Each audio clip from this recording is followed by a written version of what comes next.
कड़ी में मैं मंच पर बहुत सम्मान के साथ आमंत्रित करना चाहूँगा प्रोफ़ेसर बी के जोशी हमारे बीच में हैं, जो आयुर्वेद संकाय से हैं, काशी हिंदू विश्वविद्यालय के प्रोफ़ेसर बी के जोशी। मैं बहुत सम्मान के साथ बुला रहा हूँ प्रोफ़ेसर श्रीराम सिंह, जो कृषि विभाग से हैं। इसी के साथ ज्योतिष संकाय से हमारे बीच में प्रोफ़ेसर विनय पांडे हैं, जो ऑनलाइन जुड़ेंगे। ये 3 वक्ताओं के हमारे बीच रहने वाले हैं। मैं सबसे पहले अ, प्रोफ़ेसर राकेश उपाध्याय से आग्रह करूँगा कि एक-एक अंगवस्त्र देकर प्रोफ़ेसर बी के जोशी जी और प्रोफ़ेसर श्रीराम सिंह उनका अभिनंदन करें और हम तालियों के साथ सहभागी ज़रूर बने।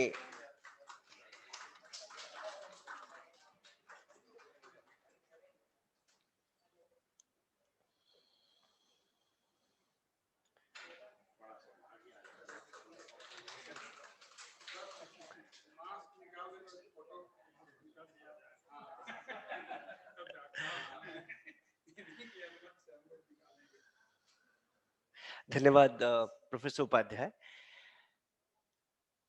भारत की महान ज्ञान परंपरा का एक बहुत महत्वपूर्ण अध्याय है आयुर्वेद, और इस सत्र की चौमासा में आयुर्वेद का प्रभाव, उसकी भूमिका, उस विषय के लिए मैं प्रोफेसर बी के जोशी को आमंत्रित करता हूं अपने विचार रखने के लिए। प्रोफेसर बी के जोशी।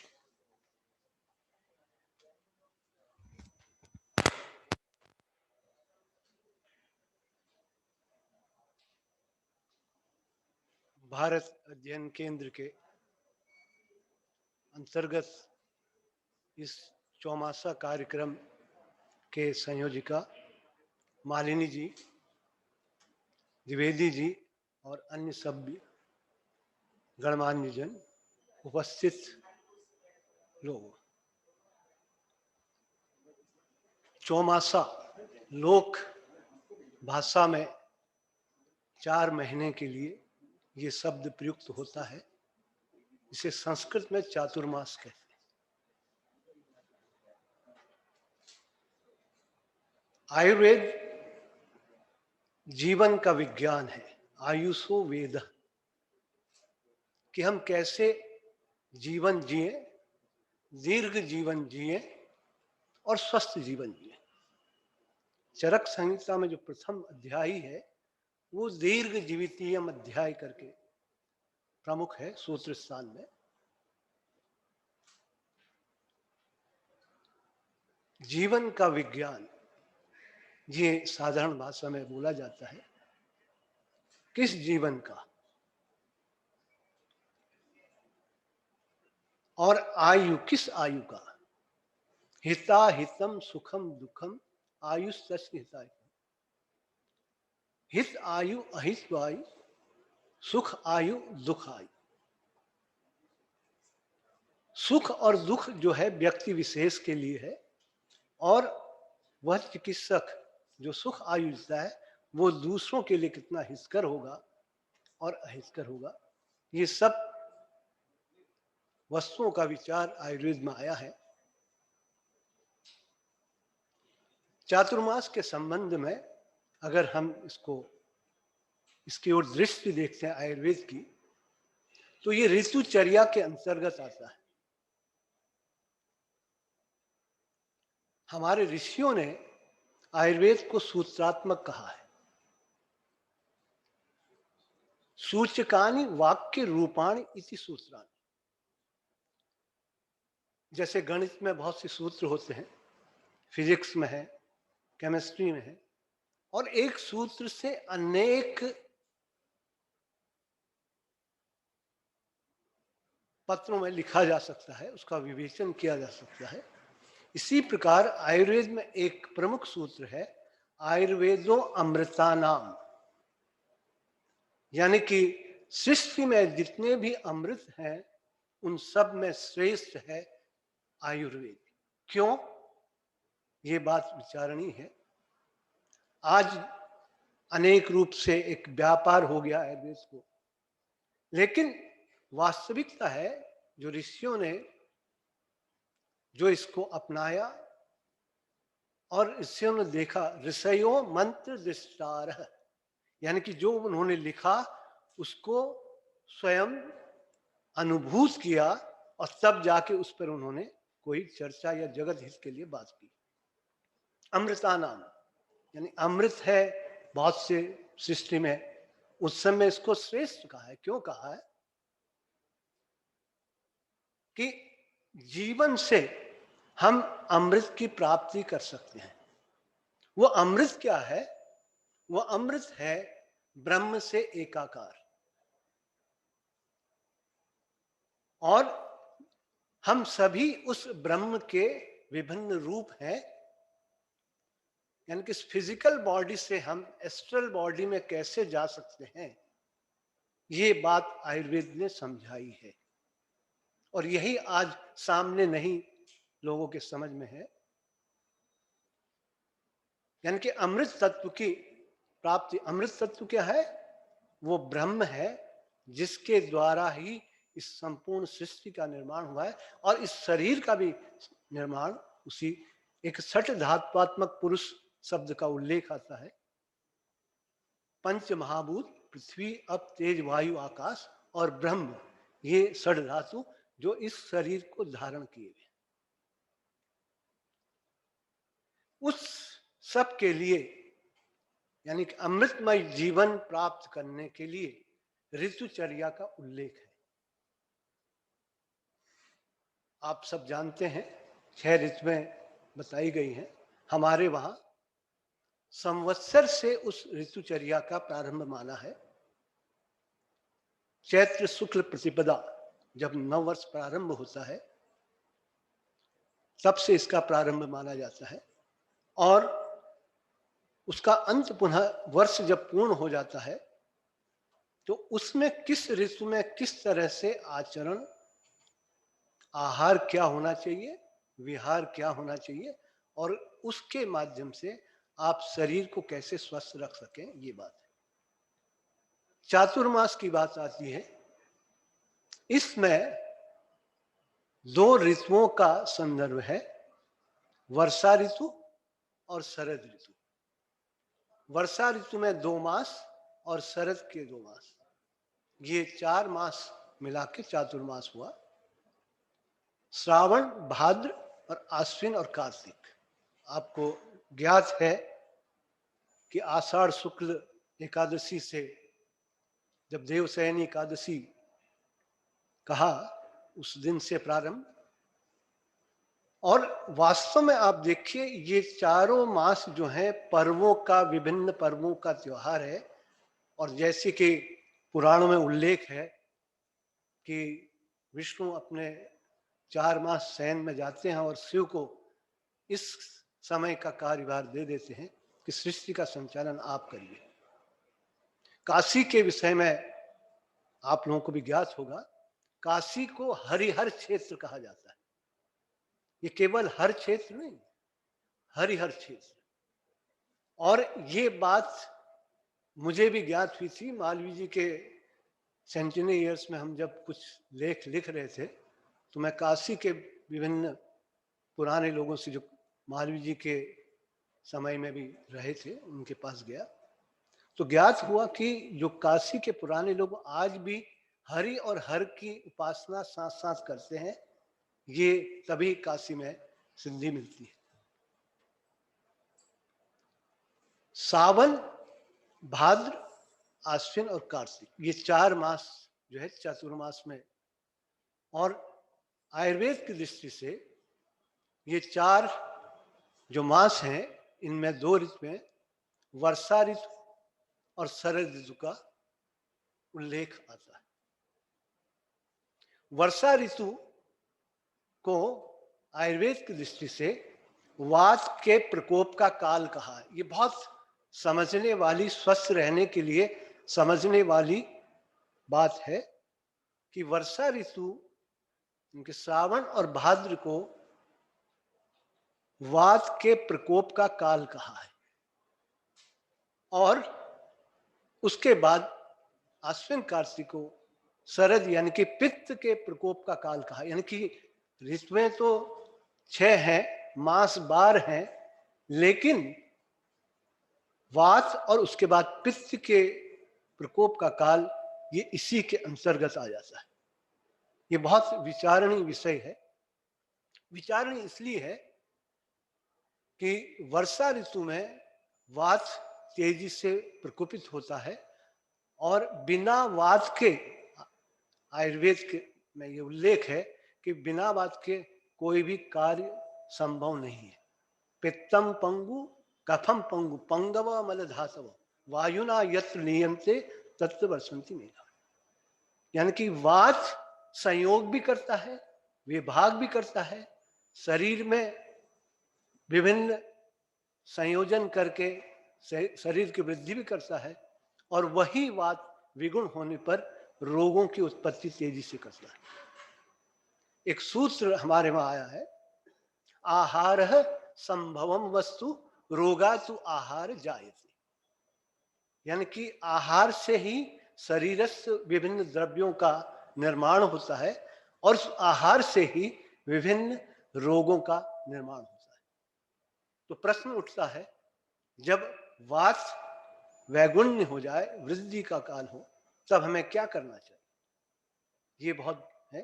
तो सभी जो हमारे वहां त्रिदोष बताए हैं, वात पित्त कफ, वात के अपने गुण हैं और आहार द्रव्यों के भी अपने गुण हैं।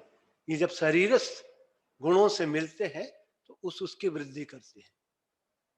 वर्षा ऋतु काल में ये स्पष्ट उल्लेख किया गया है कि हमें ऐसा आहार का प्रयोग नहीं करना चाहिए जो शरीर में वात की वृद्धि करे। अब प्रश्न उठता है, ऐसा आहार कौन सा है वो जो आहार की वात की वृद्धि करता है? लघु, रूक्ष, शीत, ये मुख्यतः इन गुण के आहार का सेवन नहीं करना चाहिए। ये आपको तिक्त रस में, कसाय रस में और कटु रस में मिलेगा। तो आपको जैसे करेला इस काल में नहीं खाना चाहिए, तिक्त रस प्रधान है। आपने खाया और वात की वृद्धि आपके शरीर में करेगा। लघु, अति लघु आहार जैसे चावल है, चावल को भी लघु कहा है, इस ऋतु में वो बढ़ा देगा।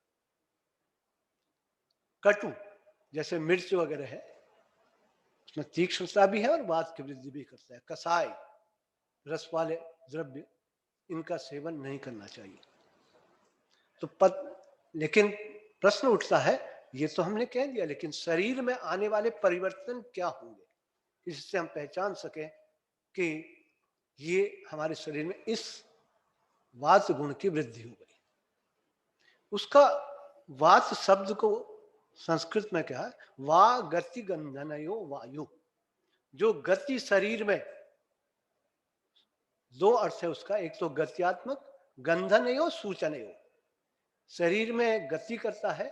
आपने देखा होगा बहुत से लोग कहते हैं आज मेरे यहां दर्द है, अब इधर चला गया है, घुटने में चला गया है, नीचे, ये उसकी वात की गति है।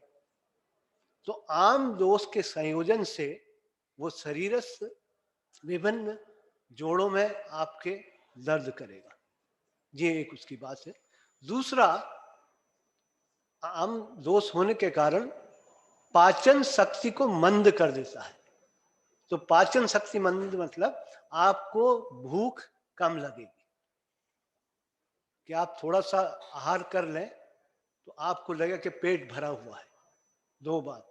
तीसरी बात, आपके पेट में गुड़गुड़ाहट वात का प्रधान लक्षण है कि वायु के कारण पेट में जो गुड़गुड़ाहट या अरसी, शरीर में पीड़ा का होना, ये मुख्य लक्षण है। और इसलिए इस समय स्निग्ध और उष्ण आहार, गुरु आहार नहीं, गुरु वातहरम कहा है, लेकिन दीर्घ काल तक पचता है। जैसे उड़द की दाल, ये बहुत गुरु है, इस काल में सेवन न करें। अरहर की दाल, ये बहुत अधिक वात की वृद्धि करता है, आप खा लीजिए तुरंत आपकी बात की शाम को आपको पता लग जाएगा, अन्न की अभिलाषा भी नहीं होगी और शरीर में दर्द भी होगा। ऐसे ही शीतल जल का सेवन वर्जित है। शीतल जल का सेवन वर्जित है। शीतल जल ये वात का एक गुण है, तो शीत का आप जल का सेवन न करें। आप जब भी करें थोड़ा समशीतोष्ण जल का सेवन करें। आप स्नान करते वक्त आपने ख्याल किया होगा, ध्यान दिया होगा कि आपका शरीर तो होता गर्म और जल आप डालते हैं तो आपको ठंड सी लगती है। इस काल में ये बहुत महत्वपूर्ण है। इस काल में जब आप स्नान घर में बैठते हैं, आप जल डालते हैं तो आपके शरीर में जल जो है आपको ठंड लगता है। तो इसलिए इस काल में समशीतोष्ण जल का सेवन करना चाहिए, स्नान के लिए प्रयोग करना चाहिए। और वातानुलोमक द्रव्यों का सेवन करना चाहिए। वातानुलोमक से तात्पर्य है जो शरीर से जो वात एकत्रित हो गया उसका अनुलोमन करे। उसके लिए सर्वश्रेष्ठ है वातानुलोमक द्रव्य स्निग्ध लवण। सैंधव लवण का प्रयोग करें। अन्य लवण उष्ण है, सैंधव लवण जो है वो उष्ण नहीं है, वो घृत के साथ उसका, और घृत का प्रयोग इस काल में अवश्य करना चाहिए, तैल का नहीं। तैल कटु है और उष्ण है, तो वो आपके शरीर में पित्त की वृद्धि करेगा। आगे शरद ऋतु में अनेक प्रकार के रोगों की उत्पत्ति करेगा, पैतृक रोगों की। अनुलोमन के लिए सर्वश्रेष्ठ इस समय एक ऋतु हरितकी का प्रचलन है जो संहिताओं में आया है। सिंधुत्त शर्करा सुंठी कणा मधु गुडय क्रमात् वर्षा दिशु अभिप्राश्या रसायन गुणसना। इसका प्रभाव केवल वात अनुलोमन नहीं, रसायन यानी कि आपके रोग प्रतिरोधक शक्ति को बढ़ाता है। आज इस काल में, कोरोना काल में ये बहुत महत्वपूर्ण है। तो उसके लिए हरितकी, अभया कहा है उसको। न भया यस्य सेवनात् रोगेभ्यो, जिसके सेवन से रोग भय मुक्त हो जाता है, इसलिए उसे अभया कहा है। हरितकी को आप चूर्ण बना लें और उसमें सैंधव लवण, उसका चतुर्थांश सैंधव लवण मिला लें, अर्धांश। उस चूर्ण को आप भोजन के अंत में जरूर सेवन करें। ये और महत्वपूर्ण है आज के काल में, क्योंकि आने वाला जो कोरोना की तीसरी लहर की बात कर रहे हैं, जैसा मैंने कहा कि वात विगुण होगा और वात से ही रोगों का बहुत तेजी से प्रचलन होगा। तो उसमें अगर शरीरस्थ अग्नि ठीक हो, अग्नि से तात्पर्य है पाचकाग्नि, मुख्य रूप से धात्वाग्नि भी है, पंचभूताग्नि भी है, लेकिन मुख्यतः जो जठराग्नि है उसका पाचन उससे संदर्भ है। आप निश्चित रूप से हरितकी का चूर्ण या भया का चूर्ण और सैंधव लवण साथ में घृत मिला लें, गोघृत। गोघृत का महत्व ये है, उसको स्वयं में जीवनीय कहा है, उसको विषग्न कहा है। बहुत कम लोग जानते हैं कि गोघृत विषग्न भी है, शरीरस्थ विषों का समन करता है। साथ ही वात और पित्त अगर बढ़ गए, उन दोनों दोषों का समन करता है। क्योंकि अगली ऋतु में पित्त की वृद्धि होने जा रही है, इसलिए पहले से ही आप घृत का सेवन करेंगे तो आगे शरद ऋतु में पित्त की वृद्धि नहीं हो। एक और बात कही है कि इस ऋतु में शाक का सेवन नहीं करना चाहिए, हरी पत्तियों के शाक का सेवन नहीं करना चाहिए।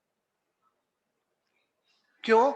क्योंकि इस समय जो जंतु जीव हैं उनका सृजन बहुत तेजी से होता है। आप देखिए, अगर आप हरे शाक वगैरह लेते हैं, सब जगह छेद रहते हैं, वो तो दृष्टिगोचर होते हैं। उसके अतिरिक्त जो उनके अंडे और जीवाणु हैं वो उसके अंदर बहुत अधिक मात्रा में होते हैं। इसलिए कदापि भी हरित शाक का सेवन न करें। अधिकांश फल वर्ग के शाकों का, जैसे परवल है, लौकी है, थोड़ा जो भूमि के ऊपर होते हैं, जो भूमि के नीचे है कंद, उनका भी सेवन नहीं है। तो उसके ऊपर होने वाले ऐसे मधुर स्निग्ध द्रव्यों का, फलों का सेवन करना चाहिए। इसके पश्चात यदि आप देखें कि एक बहुत बड़ी बात इसमें आती है कि वात के वर्धन होने से जो जठराग्नि है वो बिल्कुल विकृत हो जाती है। जठराग्नि के विकृत होने से पाचन ठीक प्रकार से नहीं होता है, इसलिए आपको तब उस समय ऐसे पाचक आहार द्रव्यों का सेवन करना। पाचक आहार से तात्पर्य है पथ्य आहार का। पथ्ये सति गदार्थस्य किम औषधि निसेवनम, पथ्ये असति गदार्थस्य किम औषधि निसेवनम। यदि आप पथ्य का सेवन करें तो आपको किसी भी प्रकार की औषधि की आवश्यकता नहीं है, और पथ्य न करें और औषधि का सेवन करेंगे तब भी लाभ नहीं होगा। अब प्रश्न उठता है ऐसे पथ्य द्रव्य क्या है जो लघु है और सुपाच्य है। दुग्ध, गोदुग्ध, बहुत से लोग कहते हैं गोदुग्ध हमें नहीं पचता है। आप उसमें वातानुलोमक औषधि मिला लें और आम पाचक मिला लें। उसमें सर्वश्रेष्ठ है शुंठी, सोंठ जिसे आप कहते हैं। दुग्ध में, गोदुग्ध में यदि किसी को भी नहीं पचता हो, आप सोंठ का चूर्ण मिला दें 1 चम्मच से 2 चम्मच तक, और उसका सेवन करेंगे, निश्चित रूप से दुग्ध का पाचन होगा, गोदुग्ध। एक बात। दूसरी बात, मृद्विका, मुनक्का जिसे आप कहते हैं, उसका एक पर्याय गोस्तनी भी आया है। मुनक्का का सेवन करें, उसको फलोत्तमा भी कहा। ऋषियों ने ये देखा कि सृष्टि में जितने भी फल हैं उन सब में श्रेष्ठ फल है मृद्विका, मुनक्का। अगर आज भी जो पुराने आयुर्वेद के चिकित्सक हैं कि कहते हैं ना, मुनक्का को थोड़ा सा पका लीजिए और उसके बाद खिला दीजिए, रिकवरी बहुत तेज होती है। मेरा कोरोना काल में अनुभव है, कई लोगों को हमने मुनक्का और एक ऐसा प्रिपरेशन बना के दिया था, शायद ही किसी घर में कोरोना का प्रभाव हुआ हो उस परिवार में या उनके जो साथ में थे। वो मुनक्का, मृद्वी का मुनक्का जो बाजार में मिलता है, मुनक्का, मुनक्का मृद्वी का आप बाजार में मिलता है, ये ड्राई फ्रूट्स में आता है। इसका सेवन जरूर करें तो शरीर में, मुनक्का 5 से 10 मुनक्का, तो वो शरीर को बहुत अधिक बल और पुष्टि करता है। ये ऋषियों ने कहा कि जितने भी सृष्टि में फल हैं उन सब में श्रेष्ठ फल मृद्वी का है, मुनक्का। तो उसको जब हमने ये बात देखा, इसका बड़ा लाभ मिला लोगों को। तीसरी बात, आहार में यदि खाएं तो साली चावल, रक्तशाली जो चावल होता है उसका प्रयोग करें। वो चीनी चावल जिसे बोलते हैं ये, और या साठी का जो 60 दिन में होता है, सस्टिक, ये दोनों लघु भी हैं और ये दोषों को उतनी तेजी से प्रकोप नहीं होने देते। इसके अतिरिक्त एक वनस्पति है मंडूक पर्णी, जो कि मानसिक स्वास्थ्य को बढ़ाती है, मानसिक रूप से आपको दृढ़ करती है, उसका प्रयोग आया है। तिल का प्रयोग है, तिल को थोड़ा सा भून लीजिए और बहुत अधिक नहीं, थोड़ा सा खाइए। लेकिन अतसी तीसी लोग क्या करते हैं आजकल, एक फैशन सा चल गया, फेसबुक में देखा और तीसी का प्रारंभ कदापि न करें। बहुत तेज पित्त की वृद्धि करता है, लोग जोड़ों के दर्द के लिए उसे खाते हैं, अतसी का। उसको केवल खाएं तो आप शीतकाल में, हेमंत ऋतु में खाएं, अन्यथा उसको अन्य काल में, क्योंकि वो उष्ण प्रकृति है, पित्त की वृद्धि कर देता है। आप इस काल में मिर्च का सेवन न करें, कटु रस है वो वात के साथ साथ आगामी ऋतु में शरद ऋतु में पित्त की वृद्धि करेगा। यदि आप इस प्रकार के आहार का और पथ्य का सेवन करेंगे तो आप स्वस्थ जीवन रहेंगे। स्वस्थ जीवन रहेंगे तो आप ये पर्व जो विभिन्न इस ऋतुओं में हैं उन पर्वों में आनंद ले सकते हैं और झूला झूल सकते हैं। कजरी गीत आप सुन सकते हैं मालिनी से, इतना अच्छा गाती हैं। स्वस्थ तो इसलिए सभी को स्वस्थ जीवन यापन, चाहे गायक हो, चाहे श्रोता हो, चाहे कार्यकर्ता हो, सबको स्वस्थ रहना बहुत आवश्यक है। मैं आता हूं अब चौमासे की दो अन्य ऋतुओं पर। शरद ऋतु जिसके अंदर आश्विन और कार्तिक आते हैं।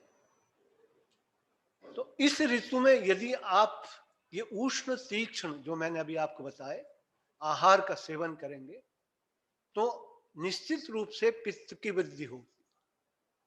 पित्त से तात्पर्य है आपके शरीर में आग्नेय गुण की वृद्धि होती है। पित्त को शरीर में सूर्य का तरह उसका संचालक कहा है। अगर पित्त विगुण हो गया तो अनेक प्रकार के पैत्तिक रोग, जिसमें आपने देखा होगा एसिडिटी से अम्ल पित्त कहते हैं, हाइपर एसिडिटी कहते हैं, वो आंत्र शोथ, आंत्र में शोथ, आमाशय में शोथ। और इसी काल से अगर आपने कभी इस ओर दृष्टि आपकी गई हो तो जो कामला का रोग अभी से ये प्रारंभ तेजी से होता है और शरद काल में ये बहुत तेजी से बढ़ता है। वर्षा और शरद ऋतु में ये तेजी से बढ़ने लगता है। तो इसलिए इस काल में ऐसे आहार जैसे आपको जवानी अजवाइन का सेवन न करें, आपको जिंजर अदरक का सेवन न करें, बहुत तीक्ष्ण उष्ण होता है, हिंगू का न करें, लहसुन का सेवन न करें। ये सभी जो है पित्त को बहुत तीव्रता से बढ़ाते हैं। ये सभी जो है हेमंत और शिशिर ऋतु में सेवन करने योग्य है। एक और मुख्य बात है कि इस वर्षा ऋतु में आप दिवाशयन कदापि न करें। दिन में अगर आप सोते हैं तो आपका जो है दीपन पाचन विगुणित हो जाएगा। शरद ऋतु में भी दिवाशयन वर्जित है और उस काल में तीक्ष्ण उष्ण कटु विदाही, विदाही से तात्पर्य शरीर में जो है दाह उत्पन्न करता है। जिसमें हिंगू है ये दाह उत्पन्न करेगा, लहसुन दाह उत्पन्न करेगा, सरसब तेल दाह उत्पन्न करेगा। तो आपको उस काल में घृत का अधिक सेवन करना चाहिए। आप अन्य ऋतुओं में घृत छोड़ दें, लेकिन शरद काल में घृत का सेवन जो कि पित्त का समन करता है, सांस में वात का भी समन करता है, उस काल में आपको मधुर स्निग्ध पिच्छिल शीत का आहार का सेवन करना चाहिए। मधुर से तात्पर्य है जो जैसे चावल में आप दूध मिला के खीर बना के आप ऐसे पूप यानी कि पुए बनाते हैं घृत में, उसका सेवन कर सकते हैं। आप एकदम शीतल आहार जैसे का न करके अच्छा होगा इक्षु रस। इक्षु रस को शरद काल के लिए बहुत अच्छा माना है। और आप देखते ही हैं उसी काल में गन्ना जो है करीब करीब तैयार होता है, उस काल में उसका सेवन करें तो पित्त का समन होगा। और एक विशेष बात ऋषियों ने कही कि आप दिन में उस काल में कभी भी सूर्य के किरणों का सेवन न करें, पित्त की वृद्धि बड़ी तेजी से होगी। उसकी अपेक्षा आप रात्रि में चंद्रमा की किरणों का सेवन करें तो शरीर में पित्त की वृद्धि नहीं होगी। और पैत्तिक रोगों को जैसे मैंने बताया आपको, जो शरीरस्थ यकृत रोग, प्लीहा के रोग, आमाशय के रोग, आंत्र के रोग जो उस समय बहुत तेजी से होते हैं, वो सभी नहीं होंगे। तो इन सभी बातों का ध्यान, साथ में पथ्य आहार का सेवन जो पहले मैंने आपको बताया, उनका भी सेवन उस काल में करेंगे तो निश्चित रूप से आप सभी स्वस्थ रहेंगे। स्वस्थ रहेंगे तो आप साथ ही साथ स्वयं के अतिरिक्त आप जो है दूसरों को भी स्वस्थ रख सकते हैं। ये ऋतु के अनुसार जो हमारे ऋषियों ने इस बात को इंगित किया है, ये जीवन यापन आप निरंतर करें और इन सब से आप चातुर्मास में अपने आप को स्वस्थ रख सकते हैं। एक बात और जो बहुत महत्वपूर्ण है कि इस ऋतु में वायु विगुणित होने से निद्रा भी जो है आपका क्षय होता है, निद्रा का क्षय होता है। उसके लिए आप अच्छा है, शतावरी करके एक औषधि है, उसके मूल का, शतावरी का आप सेवन करें दुग्ध में मिला के, जो कि वात और पित्त दोनों का समन करता है। आहार पर विशेष ध्यान दें। एक महत्वपूर्ण सूत्र उन्होंने दिया कि जब भी आप अग्नि प्रदीप्त हो, यानी कि भूख लगे, अग्नि प्रदीप्त का लक्षण है आपको भूख का लगना। यदि भूख लगे तो निश्चित खाएं और भूख न लगे तो न खाएं, दोनों ऋतुओं में। ये बहुत महत्वपूर्ण है। भूख यदि रात को आपको 3 बजे भी लगती हो तो उठ के जरूर खाएं, और न लगे दोपहर में भी, यानी कि काल में आप न खाएं। उसके अपेक्षा आप कोई लघु आहार जैसे दुग्ध है, मूंग की दाल का जूस है, उसमें आप जवानी मिला के ले सकते हैं।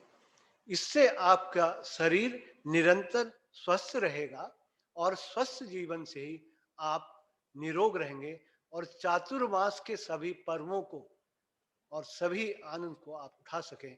इन्हीं शब्दों के साथ मैं अपना ये वक्तव्य समाप्त करता हूं। धन्यवाद।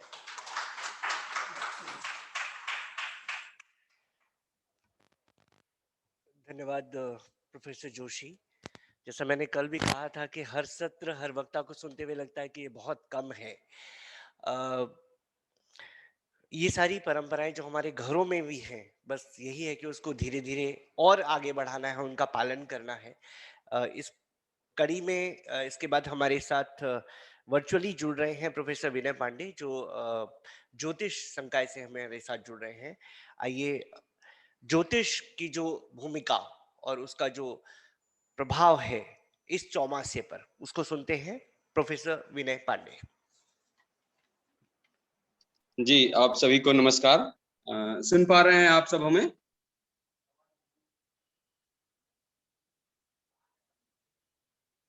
जी, आवाज आ रही है हमारी?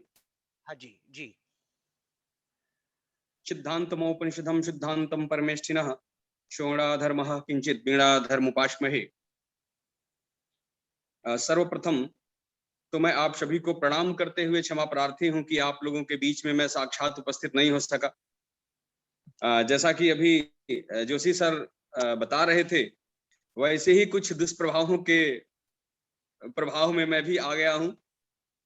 कुछ कफ का प्रभाव मेरे ऊपर भी प्रकृति के अनुरूप हुआ है, जिसके कारण मैं आप लोगों के सामने प्रत्यक्ष रूप में उपस्थित नहीं हो सका। जैसा कि अभी जोशी सर कह रहे थे, यह जो चातुर्मास है, जिसको हम लोग चौमासे के नाम से भी जानते हैं, भारतीय सनातन परंपरा में इसका एक बहुत बड़ा महत्व है। और भारतीय संस्कृति में जब हम पुराणों को देखेंगे, चाहे इतिहास को देखेंगे, ऐतिहासिक तथ्यों का जब हम अनुशीलन करेंगे, देखेंगे, तो मानव जीवन, मानव संस्कृति, मानव सभ्यता, आहार विहार और व्यवहार को लेकर के जितना चिंतन हमारे पुराणों में, हमारे भारतीय धर्म ग्रंथों में किया गया है, शायद वैसा किसी भी चिंतन परंपरा में ऐसा वर्णन आपको नहीं देखने को मिलेगा। मानव जीवन के हर एक पहलुओं से जुड़े हुए एक एक बिंदु बहुत सूक्ष्मता पूर्वक विचारित हैं। आयुर्वेद में आयुर्वेद की दृष्टि से, धर्मशास्त्र में धर्मशास्त्रीय दृष्टि से, इन सब के बीच जो हमारा ज्योतिष शास्त्र है, इसका कार्य है काल का प्रबंधन करना, काल का आदेश करना, काल का वर्णन करना, काल को बताना।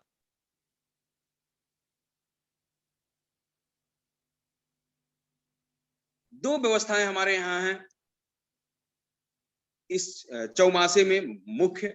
एक तो धार्मिक व्यवस्था और दूसरी चिकित्सीय व्यवस्था। धार्मिक व्यवस्था के अंतर्गत सांस्कृतिक, धार्मिक, आध्यात्मिक ये सभी पक्ष जुड़ जाते हैं। और दूसरा जो चिकित्सीय व्यवस्था है, जिसमें आधुनिक चिकित्सा विज्ञान तो नहीं, आयुर्वेद ही मुख्य रूप से कारगर है। आयुर्वेद की ही भूमिका जो है वो मुख्य रूप में हमारे सामने दिखाई देती है। आयुर्वेद ही उसका समन कर सकता है, उसका प्रबंधन कर सकता है।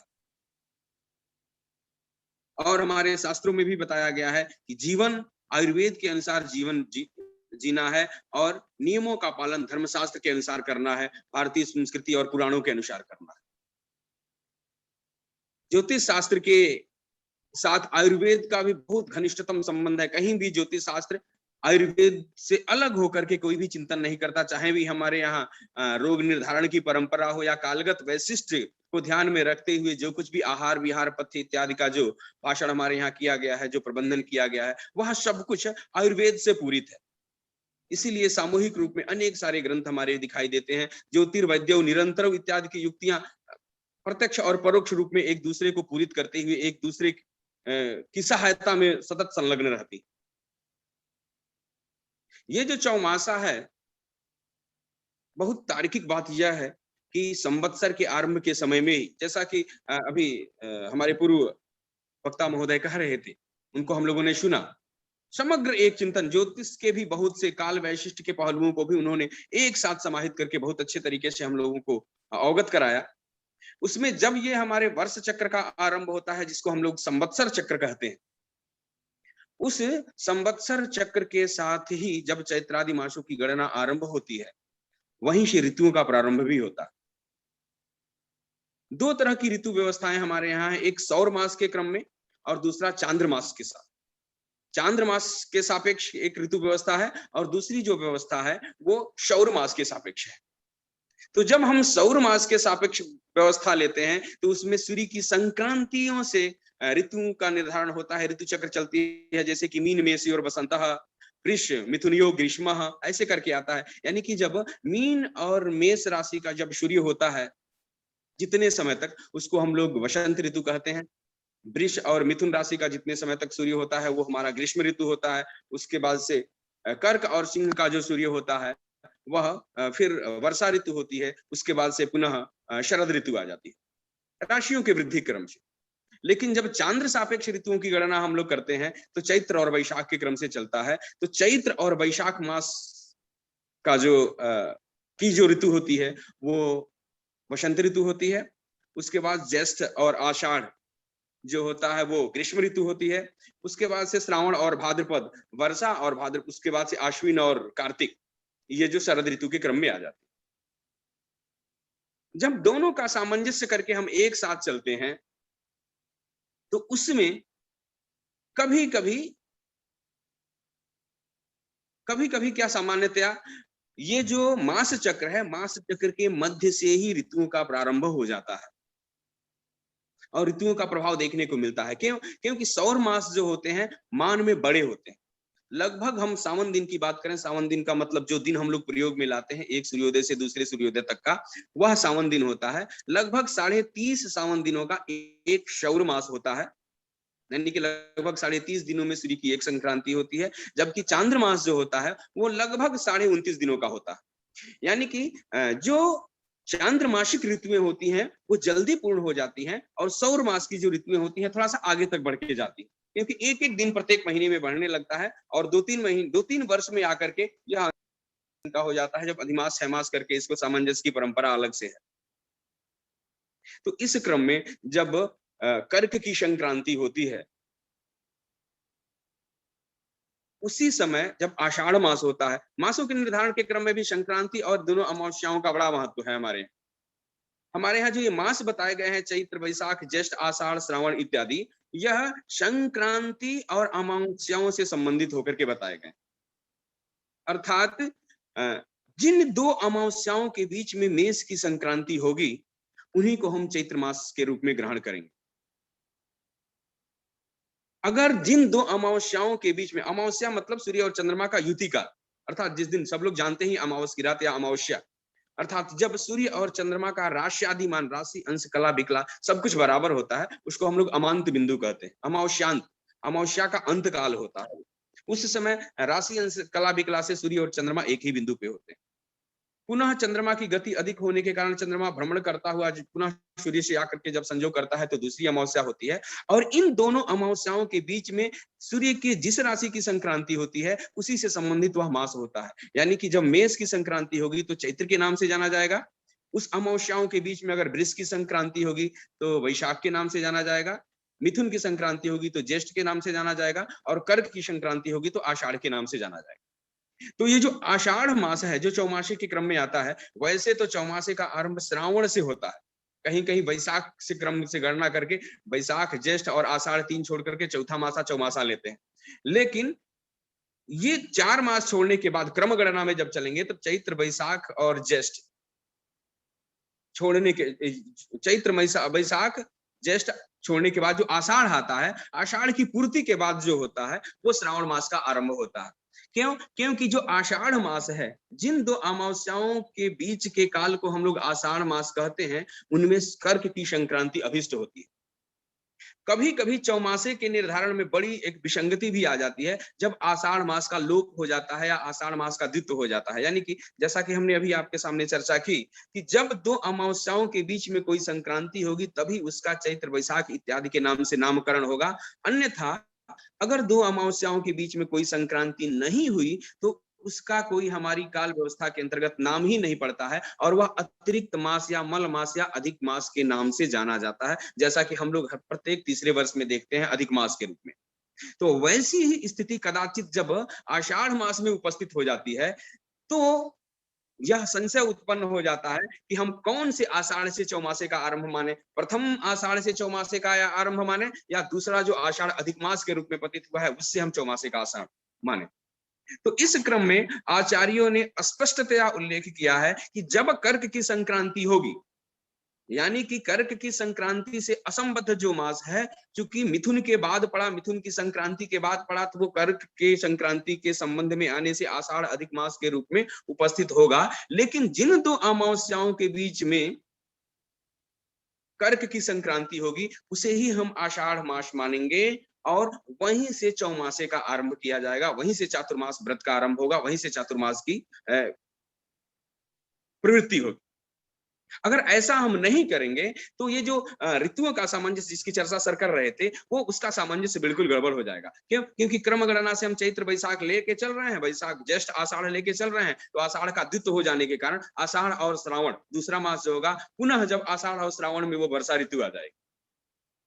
तो इसका सामंजस्य स्थापित करते हुए ही आचार्यों ने ये व्यवस्था सौर और चांद दोनों की व्यवस्था लागू की।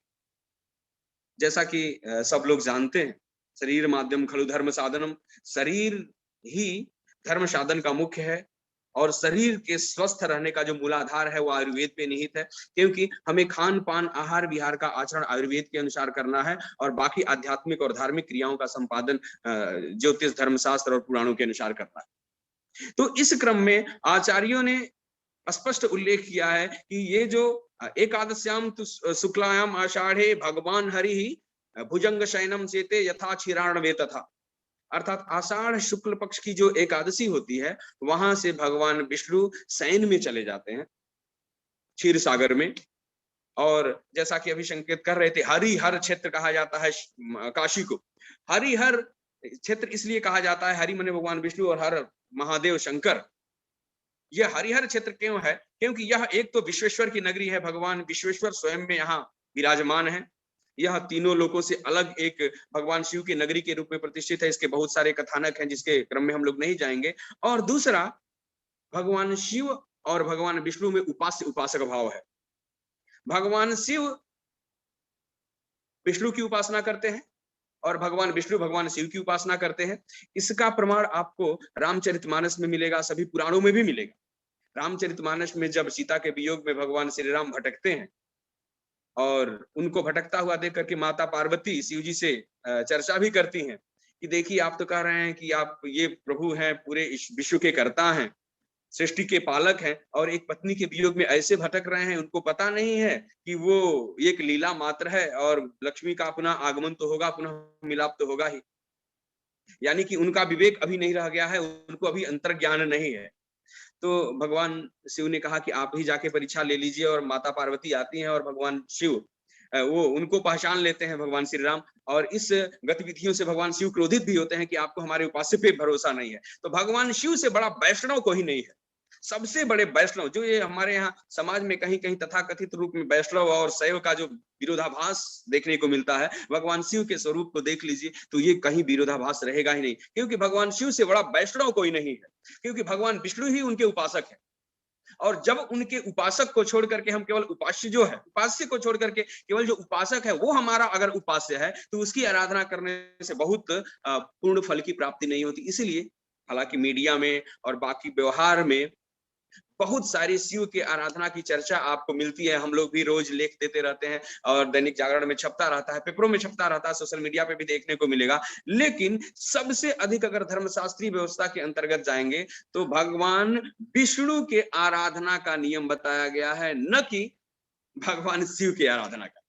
हालांकि मैं भगवान शिव की आराधना का विरोध नहीं है इसमें कहीं से कोई, लेकिन धर्मशास्त्रीय जितने भी व्याख्यान आपको मिलेंगे, आप आषाढ़ शुक्ल पक्ष की एकादशी के बाद से जब हरिशयन हो जाता है, उसके बाद से द्वादशी जब आरंभ होती है, वहां से जितने भी व्रत और नियम बताए गए हैं, जब हम क्रम से दामोदर द्वादशी, पवित्र कुशा द्वादशी और इत्यादि करके एकादशी इत्यादि करके दामोदर जयंती, पवित्रार्चन, माधव अर्चन इत्यादि जो भी व्रत पर्व आपको क्रम से आएंगे, सब भगवान विष्णु प्रीत्यर्थ होते हैं और वहीं से भगवान विष्णु की आराधना का क्रम आरंभ होता है। साथ में भगवान शिव, क्योंकि एक ये भी तार्किक है और ये भी प्रमाण है कि चूंकि भगवान विष्णु जब शयन में जाते हैं तो जो पालन के, क्योंकि त्रिदेव मिलकर के ही पूरे सृष्टि का संचालन करते हैं, तो पालन का दायित्व तो भगवान शिव के ऊपर आ जाता है। तो हम लोग शिव की आराधना में तल्लीन हो जाते हैं और चूंकि इनके उपास्य भगवान विष्णु हैं, तो ये हमारी उपासना भगवान शिव के माध्यम से भगवान विष्णु तक पहुंच ही जाती है। इसी क्रम में भगवान शिव की आराधना का भी क्रम चलता है।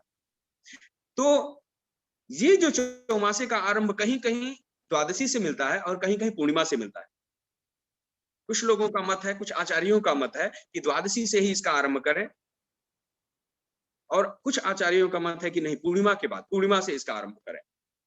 इसीलिए आचार्यों ने कहा कि आषाढ़ शुक्ल द्वादश्याम पौर्णमास्याम अथापिवा, आषाढ़ शुक्ल पक्ष की द्वादशी के दिन अथवा आषाढ़ शुक्ल की पूर्णिमा जो गुरु पूर्णिमा व्यास जयंती व्यास महोत्सव के नाम से जाती है, वहां से चतुर्मास व्रतारंभ कुर्याद कर्कट संक्रमम, इस चातुर्मास्य व्रत का आरंभ करना चाहिए। लेकिन यहाँ पर सूर्य की संक्रांतियों को लाकर के प्रतिबंधित कर लिया कि कुर्यात कर्कट संक्रमम, जब कर्क राशि की सूर्य की संक्रांति जिन 2 अमावस्याओं में हो, यानी कि प्राकृत आषाढ़ मास में करना है, न कि अधिक अगर आषाढ़ मास उपलब्ध हो जाए वहां पर करना है। तो सामान्यतया आषाढ़ मास की द्वादशी और आषाढ़ मास की पूर्णिमा के क्रम से इस चातुर्मास व्रत का आरंभ किया जाता है।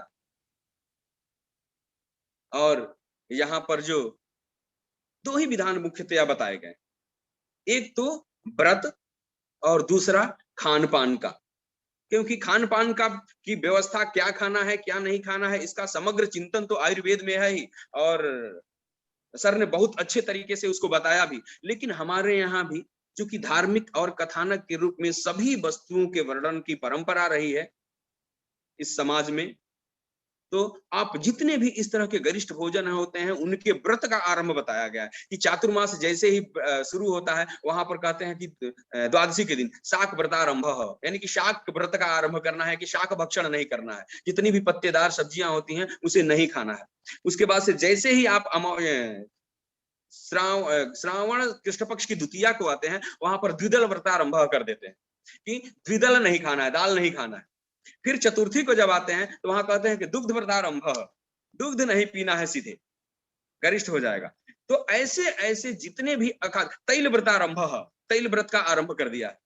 ये जितने भी हमारे ये गरिष्ठ पदार्थ हैं जो हमारे स्वास्थ्य पर प्रतिकूल प्रभाव डाल सकते हैं, इन सब के लिए व्रत विधियां बताई गई। अगर आप इसको विश्लेषित करके देखेंगे, आयुर्वेद से संबंध स्थापित करके, और इन व्रतों का अगर हम लोग वैज्ञानिक महत्व देखेंगे, तो वह इसीलिए है कि हमारा मन जो है वो संयमित रहे, और ये जो कालगत वैशिष्ट्य है, ये जो कालगत विशिष्टता है उसके प्रतिकूल हम कोई आचरण न करें, उसके प्रतिकूल कोई पक्षाभक्ष का हम पक्ष ग्रहण न करें, जिससे कि हमारे शरीर पे कोई प्रतिकूल प्रभाव पड़े। क्योंकि विशेष तो पहले चला ही है, लेकिन हमारे यहाँ बताया गया कि आयुर्वेद में ही वैद्यानाम सारथी माता पिता च कुसुमाकरः यमद्रष्टा स्वसा प्रोक्ता हितभू मितभू रिपुः। ये जो शरद ऋतु होती है वो वैद्यों की माता होती है, यानी कि वैद्य लोगों के पास जैसे माता अपने बच्चे का खूब ख्याल रखती है, भरण पोषण करती है, वैसे शरद ऋतु अपने वैद्यों का, अपने जो पुत्र हैं उनका भरण पोषण खूब करती है, यानी कि बहुत ज्यादा रोग की प्रधानता होगी और उस समय रोगों की अधिकता के कारण वैद्यों की पुष्टि होगी। और यम दृष्टा स्वसा प्रोक्ता, और ये जो वर्षा ऋतु है, वर्षा ऋतु भी बहुत महत्वपूर्ण की है वैद्यों की उत्कर्ष की दृष्टि से। ये एक व्यंगात्मक श्लोक भी है वो करने के लिए, लेकिन ये उपदेशक भी है कि ये वैद्यों के का पोषक है, यानी कि वैद्यों के पास जाने की स्थिति हमारी अधिक उत्पन्न हो जाती है। तो फिर कहा कि समाधान क्या है? कहा कि हितभू मितभू रिपुः। रिपु कौन है वैद्यों का? तो कहा कि मितभू माने बहुत थोड़ा खाइए, और हितभू जो हितकर हो वो खाइए। हितकर क्या है? इसकी विवेचना पूरी 4 महीनों में दी गई है कि कभी किस व्रत को करना है, कभी किस व्रत को करना है। और उसके बाद चतुर्मास का सबसे बड़ा एक जो आधार है नक्त व्रत होता है। नक्त व्रत का मतलब होता है दिवा मने होता है दिन और नक्त मने होती है रात्रि। तो नक्त व्रतारंभ हो जाता है श्रावण शुक्ल पक्ष की द्वादशी और अथवा पूर्णिमा से नक्त व्रत का आरंभ होता है, यानी कि दिन का व्रत रहिए, रात्रि में एक समय खाइए, सूर्यास्त काल में यानी कि जो संधि काल होता है उसके पहले ही का भोजन कर लीजिए, अथवा रात्रि काल में भोजन नहीं करना है, दिन में करना है। और ज्यादा परंपरा यही है कि रात्रि काल में, नक्त का मतलब होता है नक्त व्रत मतलब दिन रात्रि का व्रत है, दिवा भोजन कर लेना है, यानी कि सूर्यास्त से पहले आपको थोड़ा भोजन कर लेना है, एक ही बार भोजन करना है, 2 बार भोजन नहीं करना है। क्यों? क्योंकि अजीर्णता होती है, जैसा कि बताया कि वैज्ञानिक प्रभाव जो हमारे यहाँ उसकी विश्लेषण के अनुसार पित्त की अधिकता होती है, और थोड़ा भोजन करेंगे। और हितभू हितकर जो है आपके शरीर के लिए, हितकर क्या है ये आयुर्वेद का विषय है, ये आयुर्वेद बताएगा कि आपके लिए हितकर क्या है, क्योंकि समग्र चिंतन पुराणों में रहते हुए भी अनेक विषयों को बांट दिया है। और हमारे यहाँ बताया कि षडंगो वेदो ध्येयो गेयस, अर्थात सभी जो शास्त्र हैं, चाहे आयुर्वेद है, चाहे ज्योतिष है, चाहे धर्मशास्त्र है, चाहे पुराण है, ये सब एक दूसरे के पूरक रहे हैं और स्वतंत्र रूप में किसी का कोई अस्तित्व नहीं है, न तो कोई सत्ता है। सभी एक दूसरे के पूरक होकर के ही मानव मात्र के कल्याणार्थ, प्राणी मात्र के कल्याणार्थ प्रवृत्त हो सकते हैं, और इनकी प्रवृत्ति मानव कल्याण में निहित होगी अगर एक दूसरे के पूरक के रूप में काम करेंगे तो ही। तो हितभू का विचार, हितभू तो आप जानते हैं थोड़ा खाना है, हितभू का विचार आयुर्वेद से लिया जाएगा। बाकी आचरण जो होगा वो हमारे यहाँ धर्मशास्त्रीय जो नियम बताए गए हैं उनके अनुसार करना है कि द्विदल नहीं करना है, शाक पत्तियों को नहीं खाना है। बाकी इसका विस्तृत विवेचन तो है ही और आगे आप लोगों ने देखा ही, लेकिन मुख्य तो ये है इसमें ये जो गरिष्ठ हैं, जितने तैलीय पदार्थों का, तैल व्रत का आरंभ बता दिया गया है, तो तैलीय पदार्थों का सेवन बिल्कुल ही नहीं करना है। तेल तो वर्जित कर दिया कि तेल खाना ही नहीं है। तैल व्रत का आरंभ मतलब ये 4 महीने तक तैल व्रत होगा, 4 महीने तक द्विदल व्रत होगा, 4 महीने तक दुग्ध व्रत होगा, 4 महीने तक शाक व्रत होगा। इसके अतिरिक्त बहुत सारे ऐसे व्रत हैं जिन व्रतों को संकल्प पूर्वक, यानी कि इच्छा शक्ति, और धर्म प्रधान हमारा राष्ट्र है, तो इच्छा शक्ति पूर्वक, संकल्प पूर्वक इसके नहीं खाने की बातें हमारे यहाँ बताई गई हैं। और इसका जो समग्र चिंतन है हमारे यहाँ पुराणों में प्रतिपद प्राप्त होता रहता है। तो और ये सबसे बड़ी बात है कि भगवान विष्णु शयन में चले जाते हैं, तो एक और भी इसका एक तार्किक विश्लेषण होता है कि जब हमारे घर में कोई मुखिया नहीं होते हैं, जब हमारे पालक नहीं होते हैं, जब हमारे घर का कोई गार्जियन नहीं होता है, उसमें कहीं अगर बाहर गया होता है, तो हमें सजगता बहुत ज्यादा बरतनी होती है। तो जो हमारे पालक हैं भगवान विष्णु, वो शयन में चले जाते हैं, तो इस समय हमारी बहुत बड़ी जिम्मेदारी बन जाती है कि जो हमारा शरीर रूपी गृह है और हमारा जो संसार रूपी गृह है, उसको इतना संयमित रखें, इतना आचार व्यवहार संयमित रखें हम कि इसमें कोई विकृति न आए। क्योंकि पालन करता तो अभी शयन में है, हालांकि वो अदृश्य रूप में हमारी रक्षा करता है, उसके प्रभाव से ही हम लोग यहाँ जीवित है, अपना जीवन यापन कर रहे हैं। लेकिन हमारा जो पालन करता है वो घर से बाहर है, अभी शयन में है, और वो हमारी देखभाल नहीं कर सकता। हमें अपनी देखभाल अवश्य करनी है। जस्य माता गृहे नास्ति तस्य माता हरित की वो अभी आयुर्वेद में सर ने चर्चा कर रहे थे, हरितकी का प्रभाव। ये आयुर्वेद के साथ साथ धर्म ग्रंथों में भी बताया गया है, धार्मिक ग्रंथों में, कि हरितकी का प्रयोग करना है। क्योंकि जिसकी माता घर में नहीं होती है, उसके पेट में अगर उदरस्था हरितकी, अगर पेट में अगर हरितकी का एक कण है तो वो माता का काम करती है, उस तरह से उसका रक्षण करते रहती है, ये पिता धिक्क नहीं होने पाता है। तो इस तरह का विश्लेषण है, और आध्यात्मिक चेतना को बढ़ाने का यह समय होता है, आध्यात्मिक ऊर्जा का। दूसरा, वर्षा काल में, और ये जो वर्षा ऋतु होती है, इसमें वृष्टि बहुत ज्यादा होती है और जल भराव चारों तरफ हो जाते हैं। इसीलिए सामान्य स्थिति में एक स्थान से दूसरे स्थान तक आवागमन को भी प्रतिबंधित आचार्य में कालों में किया गया है, पूर्व के कालों में किया गया है। अभी तो ये व्यवस्थाएं नहीं लागू होती हैं, लेकिन संयम नियम पूर्वक, क्योंकि एक दूसरे स्थान पर जब जाएंगे तो संक्रमण का प्रभाव ज्यादा हो सकता है, क्योंकि दूसरी व्यवस्था में जाएंगे, वहां पर दूसरी रहन सहन, खान पान इत्यादि का दुष्प्रभाव पड़ेगा। तो ऐसी स्थिति में हमें निश्चित ही संयम पूर्वक जीवन यापन करना चाहिए। और संचालक महोदय पोडियम पे खड़े हो चुके हैं, संकेत मुझे प्राप्त हो रहा है, तो मैं पुनः एक बार प्रत्यक्ष रूप में नहीं उपस्थित होने के लिए क्षमा प्रार्थी हूं आप लोगों से, और आप लोगों को धन्यवाद देता हूं कि आप लोगों ने मुझे आमंत्रित किया और इतने दिनों तक मुझे धैर्य के साथ सुना। आप सभी को मैं प्रणाम, सादर धन्यवाद। बहुत बहुत धन्यवाद प्रोफेसर विनय पांडे। मैं जानता हूँ ये अच्छा नहीं लगता, लेकिन हमारी समय की अपनी सीमाएं हैं। इसके बाद 2 और सत्र भी हैं। सुनने में ही लगता है कि ये सब कुछ लोग से जुड़ा हुआ है, लेकिन कितना वैज्ञानिक है। हमारे बीच में प्रोफेसर श्री राम सिंह हैं, जो मैंने पहले कहा कि कृषि विभाग से हैं। कल से ही बात हो रही है कि किस तरह से चौमासा और कृषि का एक संबंध है। जब लोकगीतों की भी बात आती है, चाहे वो रोपनी की बात हो, चाहे वो श्रम गीतों की बात हो, तो कहीं ना कहीं खेती भी उससे जुड़ी हुई है। मैं बहुत सम्मान के साथ प्रोफेसर साहब को आमंत्रित करता हूं अपने वक्तव्य के लिए।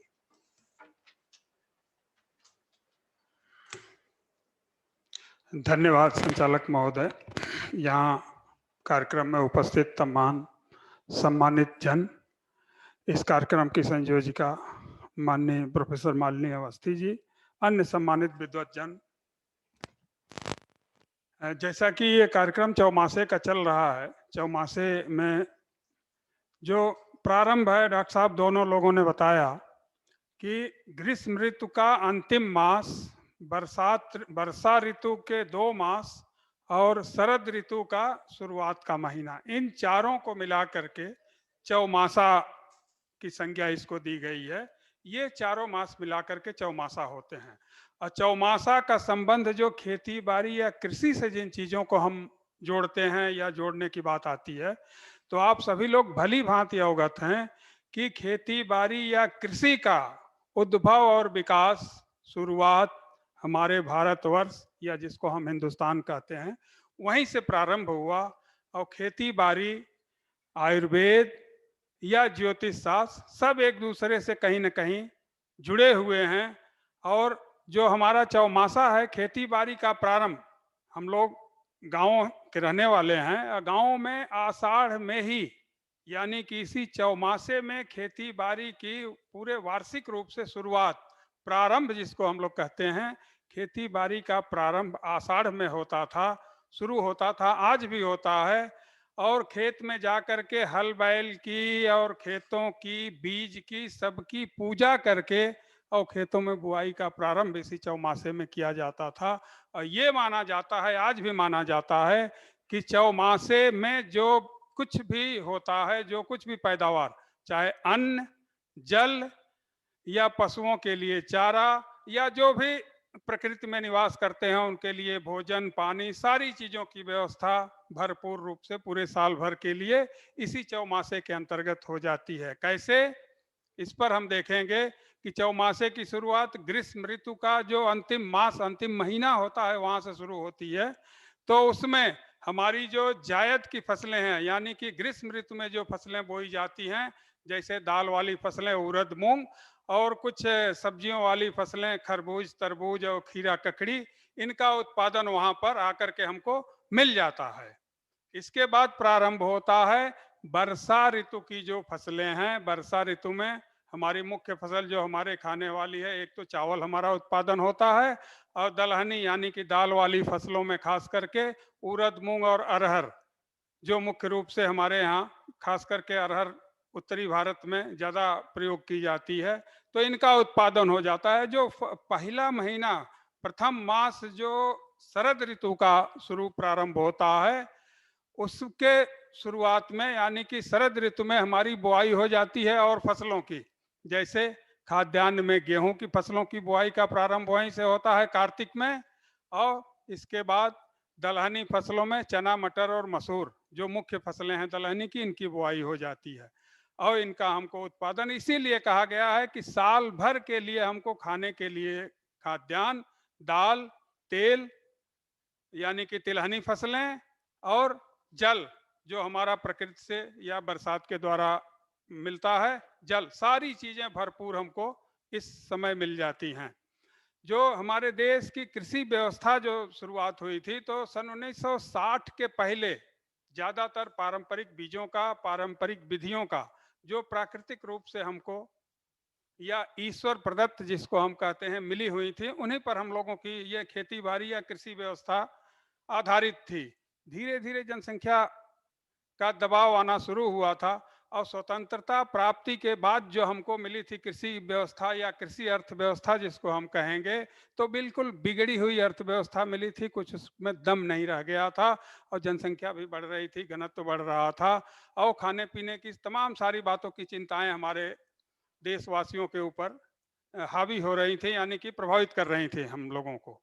तो वहां से हरित क्रांति की शुरुआत की बात वहीं से आती है कृषि में, कृषि व्यवस्था में, या कृषि विकास की बात अगर हम करते हैं तो हरित क्रांति की बात पर सोचने के लिए विवश लोग हुए, और 1960 के दशक के मध्य से इस पर काम शुरू हुआ था, और धीरे धीरे हरित क्रांति की बात आई।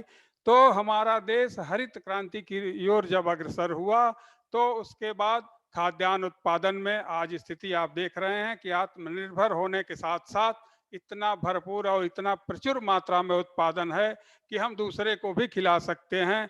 और इस समय आप लोग पिछले कोरोना काल से इस कोरोना काल में देख रहे होंगे कि करीब करीब मुफ्त में खाद्यान्न जिन लोगों को जरूरत है, जरूरतमंद लोगों को गवर्नमेंट बांट रही है। इसके बाद भी स्थितियां ऐसी हैं कि जगह जगह गोदामों में खाद्यान्न सड़ रहे हैं। ठीक यही स्थिति हमारी खाद्यान्न उत्पादन के साथ साथ ये दुग्ध उत्पादन में भी हम लोग अग्रणी भूमिका निभा रहे हैं। हमारा देश बिल्कुल आगे बढ़ रहा है। और पशुपालन की तरफ अगर हम जाते हैं तो दुग्ध उत्पादन, मछली पालन, इन सब चीज़ों में हम आगे बढ़ रहे हैं।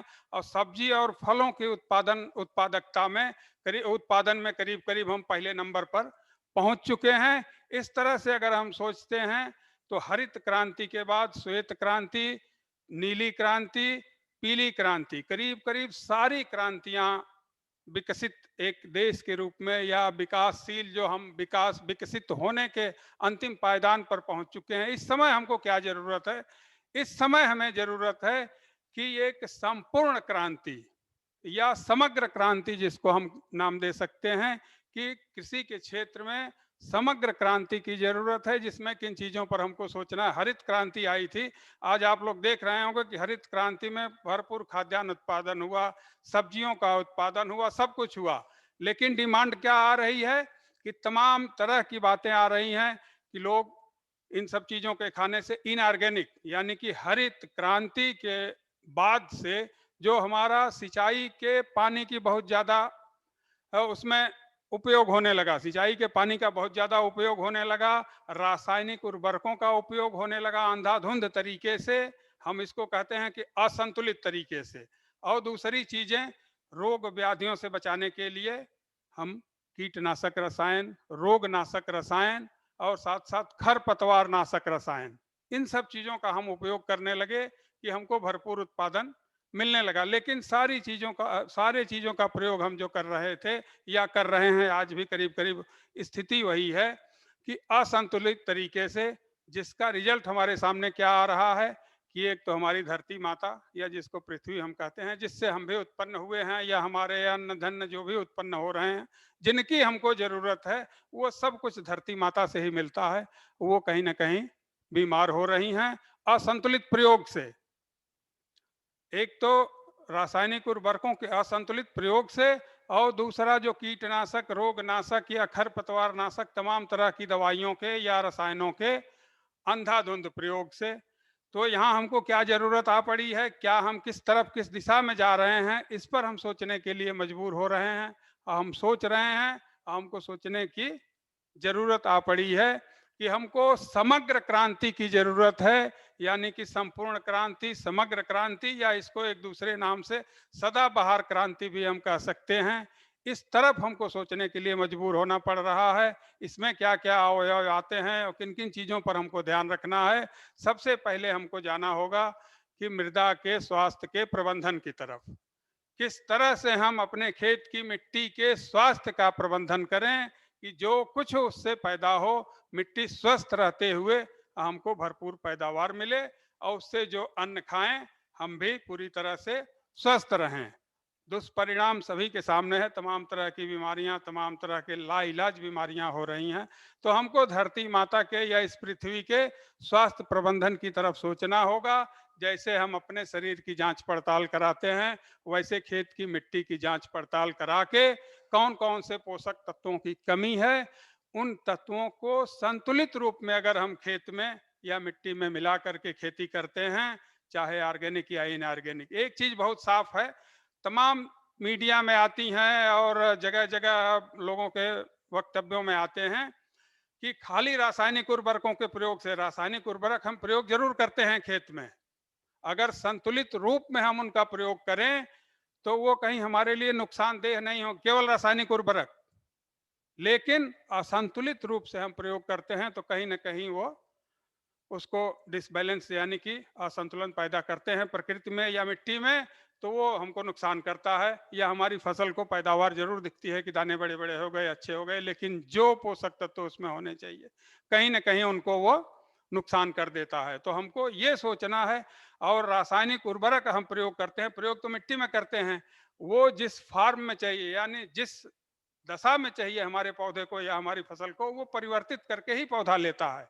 इसलिए वहाँ नुकसान जो हमको करता है अंधाधुंध जो हम प्रयोग करते हैं रासायनिक दवाइयों की, चाहे कीटनाशक हो, चाहे रोगनाशक हो या खरपतवार नाशक हो, जरूरत जिनकी नहीं है उनका भी हम प्रयोग कर देते हैं, तो वो नुकसान करता है।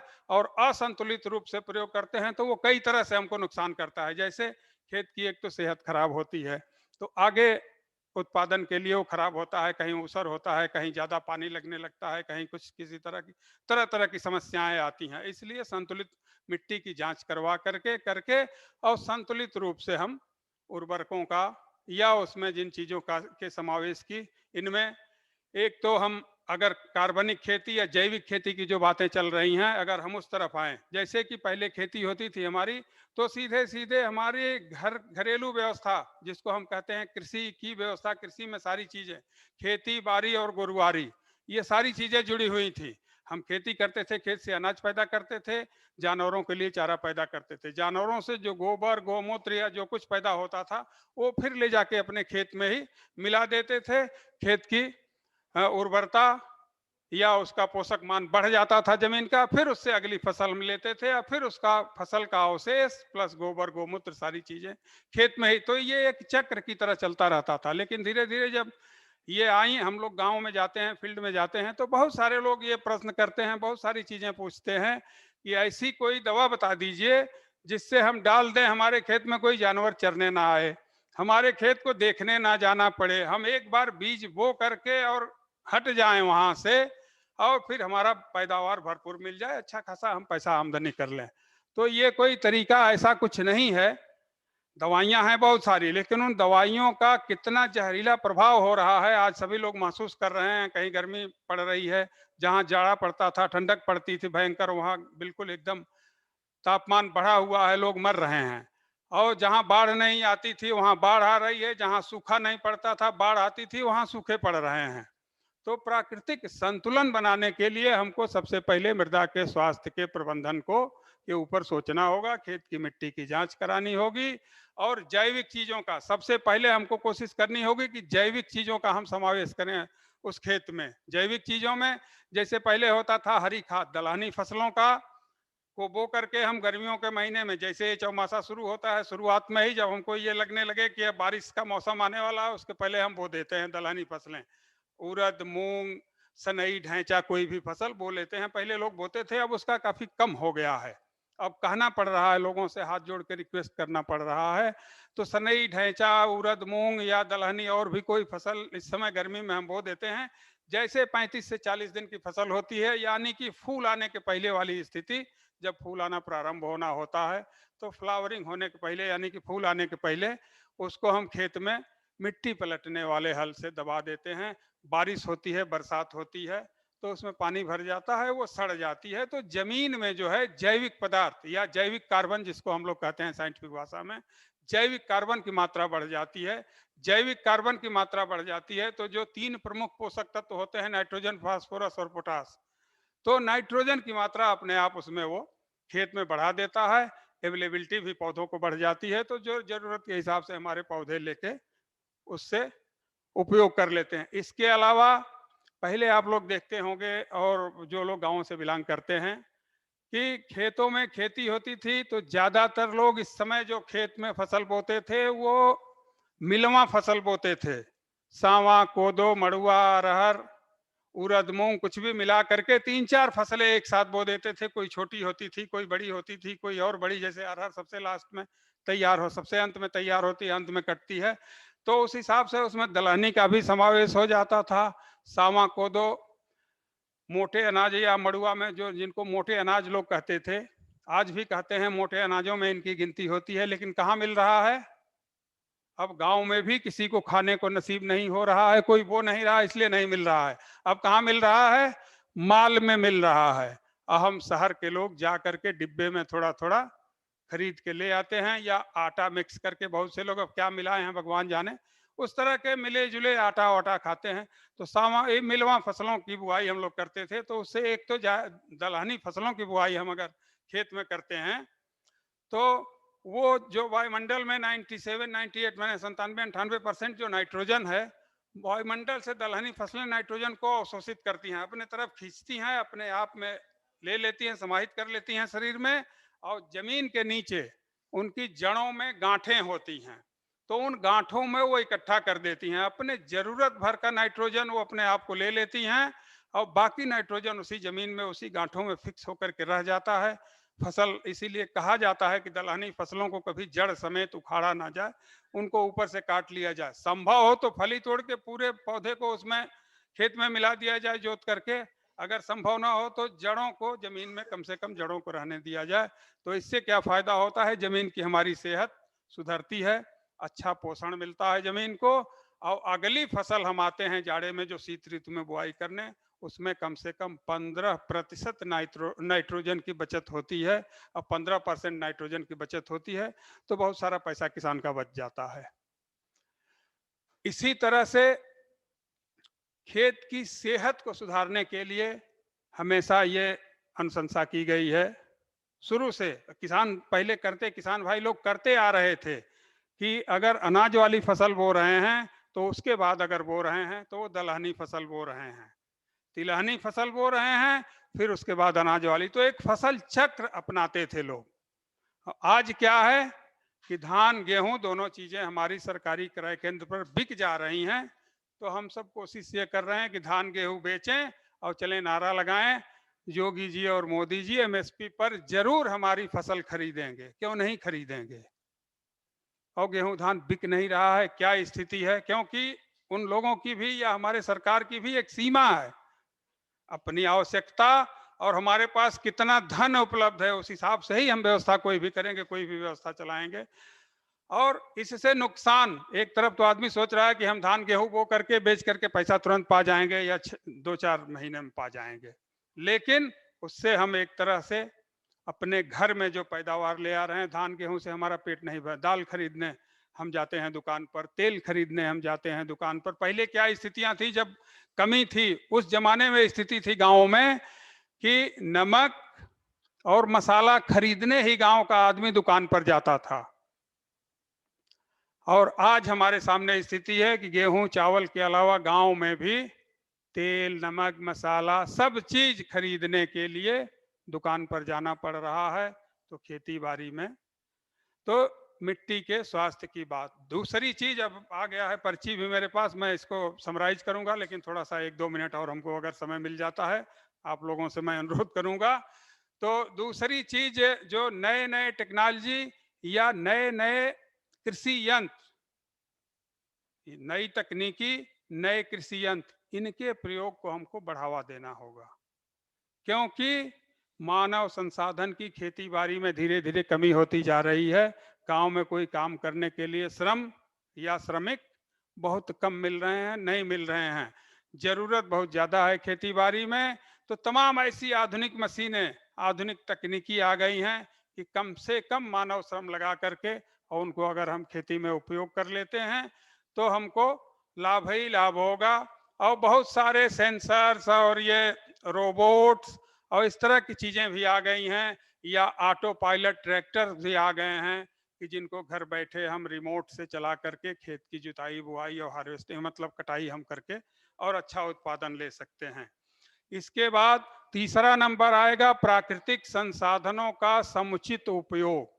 नेचुरल जो भी रिसोर्सेज हमको मिले हैं, जल, जमीन और जंगल, इनका हम समुचित और भरपूर उपयोग करके अच्छा उत्पादन ले लेंगे। जैसा कि आप लोग तमाम सारी बातें हमारे माननीय प्रधानमंत्री जी भी अपने मन की बात में हर बार करीब करीब कवर करते हैं और बोलते हैं कि पर ड्रॉप मोर क्रॉप। पहली मन की बात से शुरू किए थे, आज भी बीच बीच में बोलते रहते हैं पर ड्रॉप मोर क्रॉप, मतलब बूंद बूंद पानी से अधिकतम उत्पादन या अधिकतम उत्पादकता लेकर, अधिकतम फसल की उत्पादकता लेकर के हमको करना है खेती।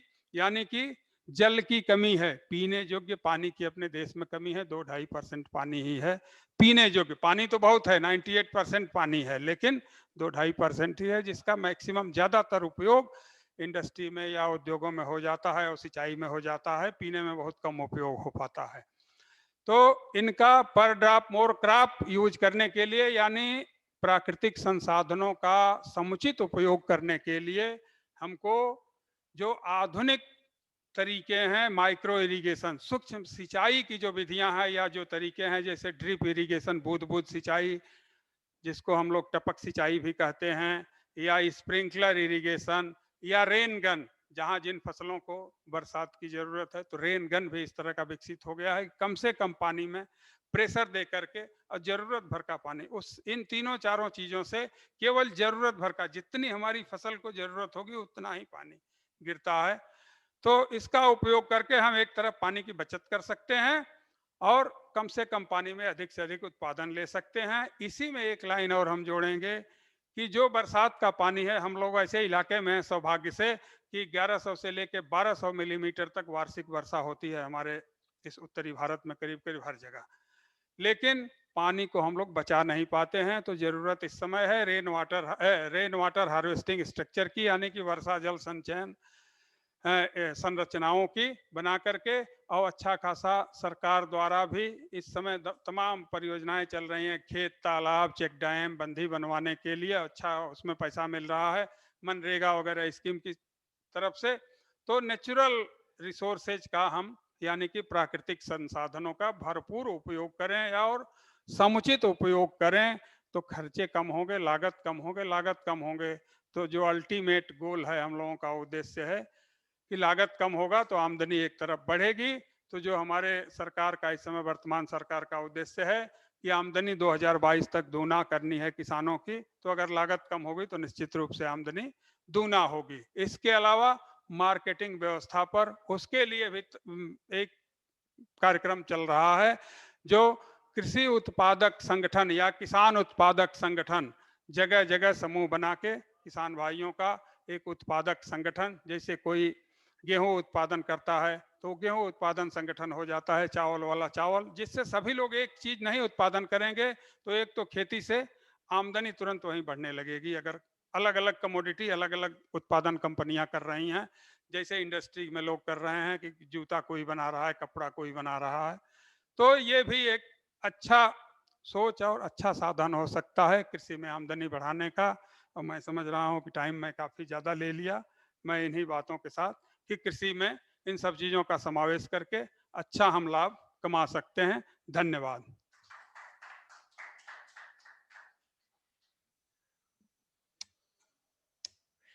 धन्यवाद प्रोफेसर। सर, राजेश रेड्डी साहब एक जगह लिखते हैं कि ये जो राशन की कतारों में खड़ा नजर आता हूं मैं, ये कुछ और नहीं अपने खेतों से बिछड़ने की सजा पाता हूं मैं। तो कहीं ना कहीं आपकी चिंताएं बहुत स्वाभाविक हैं। अ, हम इस सत्र का यहीं पर समापन करते हैं और अगले सत्र में हमारे बीच में पद्मश्री मालिनी अवस्थी जी होंगी। हमारे साथ जुड़ेंगी पद्मश्री शेखर सेन, जो संगीत नाटक अकेदमी के चेयरमैन रहे हैं। हमारे साथ होंगे राष्ट्रीय पुरस्कार से सम्मानित, स्वर्ण कमल से सम्मानित प्रसिद्ध लेखक यतेंद्र मिश्र।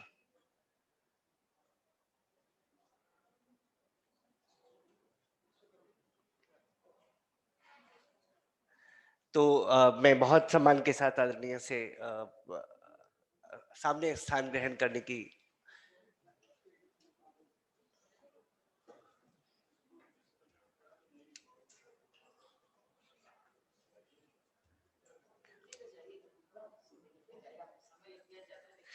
हमारे थोड़ा सा समय लगेगा, हमें यहाँ पर थोड़ा सा व्यवस्था थोड़ी सी बदलनी है। हम अगले 5 से 7 मिनट में आपके बीच में वापस आते हैं 3 नए वक्ताओं के साथ।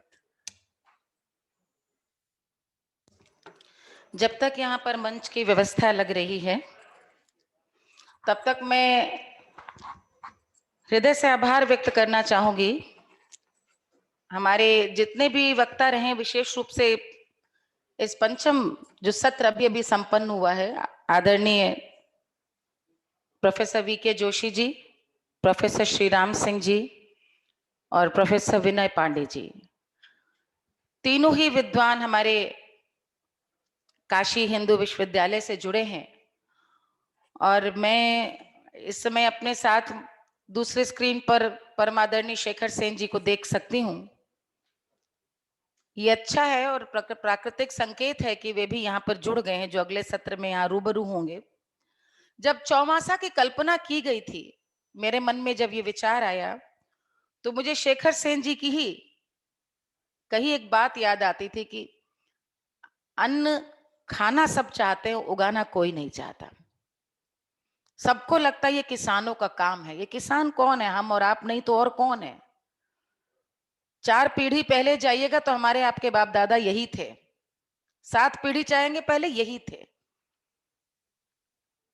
समय बदल रहा है, आज नई पीढ़ी वापस किसानी खेती की तरफ दौड़ रही है।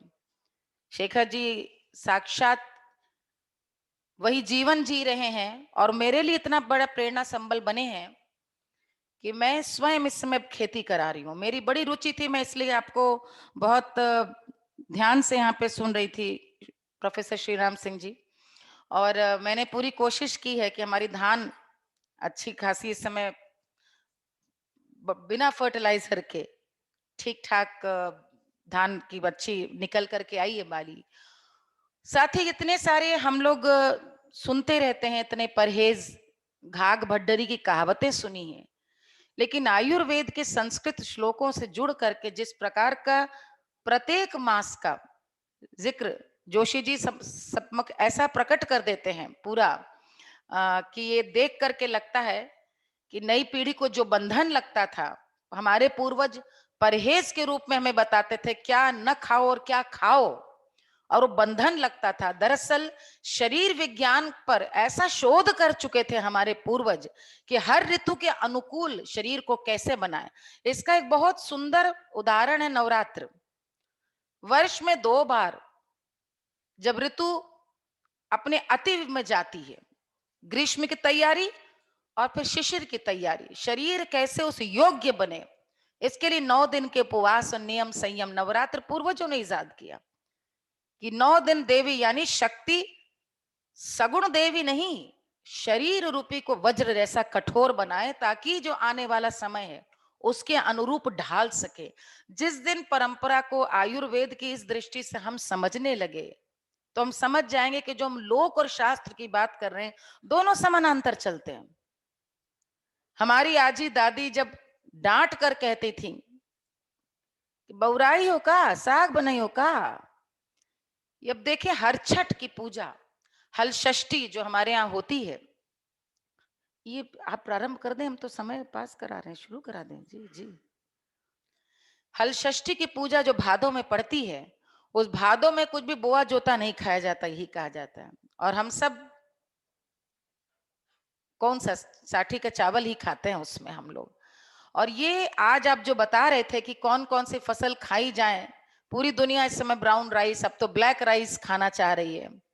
मोटा अनाज को मोटा अनाज कह के करके हमारे यहाँ तिरस्कृत किया गया। इस समय उसी की नैसर्गिक स्वाभाविक पैदावार है जिसको सब लोग खाते हैं। तीसरा, ज्योतिष पे बहुत ही ओजस्वी विनय पांडे जी बता रहे थे, जो आज थोड़ा अस्वस्थ होने के कारण उपस्थित नहीं हो पाए। मैं बस यही कहना चाहूंगी कि नक्षत्रों के नाम से जो पूर्णमासी हुई उसी हिसाब से महीने लगे हैं। श्रवण नक्षत्र में पूर्णमासी श्रावणी पड़ती है। तो नक्षत्रों की अपनी बहुत अकाट्य विज्ञान वाली दुनिया है और इसका अध्ययन करने की, मनन करने की इतनी आवश्यकता है। मुझे आज बहुत अच्छा लगा, प्रारंभिक बात में ही आज श्री राम सिंह जी ने कहा कि ये चौमासा ग्रीष्म का अंत, 2 महीने वर्षा के और शिशिर का आगम है। और वास्तव में यही 4 मास हैं। ये 4 मास पूरी साल भर में यही है, जबकि जीवन की गति थोड़ी मंद पड़ती वर्षा के कारण। उसमें उत्साह कैसे बना रहे, हमारे पूर्वज भी चिंतित हुए, उत्साह कैसे बना रहे, हम शरीर को भी कैसे बली बनाए रहें, हम इस समय आने वाली प्राकृतिक आपदा से निपटते हुए किस प्रकार से खेती बाड़ी भी निर्विघ्न हो, शरीर में कोई रोग ना हो, सब कुछ आप देखें ना। जैसे ही देवी के गीत आएंगे तो निमिया के डार मैया, सीधे नीम की कैसे माँ से जोड़ा, ये शक्ति से किस प्रकार से जो औषधि कारक हमारी प्राप्य हो उनको जोड़ा। इन सभी चीजों से समझ में सिर्फ यही आता है कि हमारी आज कोरोना नाम के जिस संक्रमण को हम झेल रहे हैं, ऐसे सैकड़ों संक्रामक रोगों को हमारी पूर्वज झेल चुके थे। और झेलते झेलते उन्होंने एक ऐसी जीवन शैली विकसित की जिसको आज हम आयुर्वेद के रूप से जानते हैं, भारतीय कृषि परंपरा के रूप में जानते हैं। और तीज त्योहार जो बार बार कल से सब कह रहे कि इसी समय सबसे ज्यादा देखने को मिलते हैं, वो इसलिए कि उत्साह का संचरण हो, एक ऐसी जीवन शैली जानबूझकर विकसित करने के हमारे पूर्वजों ने। क्योंकि उमंग नहीं है, वेद में तो यही दिया है, ऋग्वेद में, यदि उमंग नहीं, उत्साह नहीं तो जीवन नहीं, व्यक्ति निराश ना हो, आशा का संचार हुई। वर्षा में भी आशा देखे। आप किसी पर्वतीय स्थल चले जाएं, 6 दिन वर्षा होगी, आपको मनहूसियत लगने लगेगी। लेकिन वहीं हमारे यहाँ हर चौथे दिन तीज है, त्योहार है, श्रृंगार है। आप राजस्थान देखें, कुमाऊं गढ़वाल में जहां 12 मासे गाए जाते हैं, छत्तीसगढ़ में 12 मासे गाए जाते हैं। ये उस नीरसता, जीवन की एक रसता को छिन्न भिन्न करने के तौर तरीके हैं। और अब हम जिस तरफ जा रहे हैं, जिस सत्र में, उसपे इनसे उपयुक्त तो कोई व्यक्ति हमारे सामने हो नहीं सकते थे। आज 2 ऐसे विद्वान यहाँ उपस्थित हैं और मैं चाहूंगी कि अमित जी को यहाँ पर मंच के आगे की भूमिका लगाने के लिए, बात करने के लिए, वो यतीन्द्र मिश्र जी को यहाँ पर आमंत्रित करें जब तक मंच लगता है, ताकि श्रोताओं को भी व्यवधान ना हो। Show must go on.